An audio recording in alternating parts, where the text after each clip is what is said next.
Welcome to Sweet Life Beat Life. We hope this video helps. In this video, I will explain how to make king chili pickle.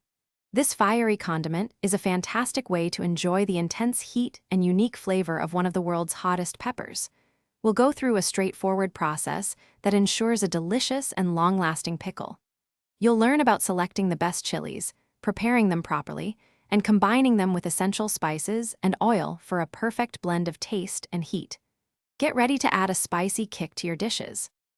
For our simple king chili pickle, you'll need about 250 grams of fresh, firm king chilies. Ensure they are washed and completely dry. We'll also use 150 milliliters of mustard oil, 50 milliliters of white vinegar, and 2 tablespoons of salt.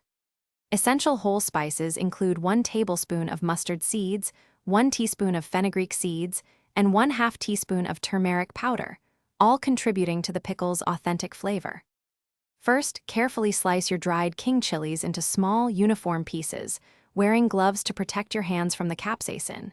Next, heat 150 milliliters of mustard oil in a pan until it just begins to smoke, then turn off the heat and let it cool for a few minutes. Add your mustard seeds, fenugreek seeds, and turmeric powder to the warm oil.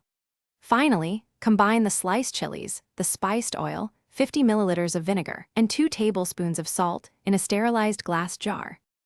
After combining all ingredients, seal the jar tightly and give it a gentle shake to ensure everything is well mixed.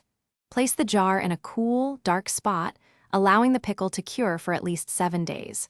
Remember to shake the jar once a day during this period to distribute the flavors evenly. This curing process is crucial for developing the pickle's rich taste. Once cured, your delicious king chili pickle is ready to enjoy and can be stored in the refrigerator for several months. Thanks for watching. Consider subscribing if we helped you.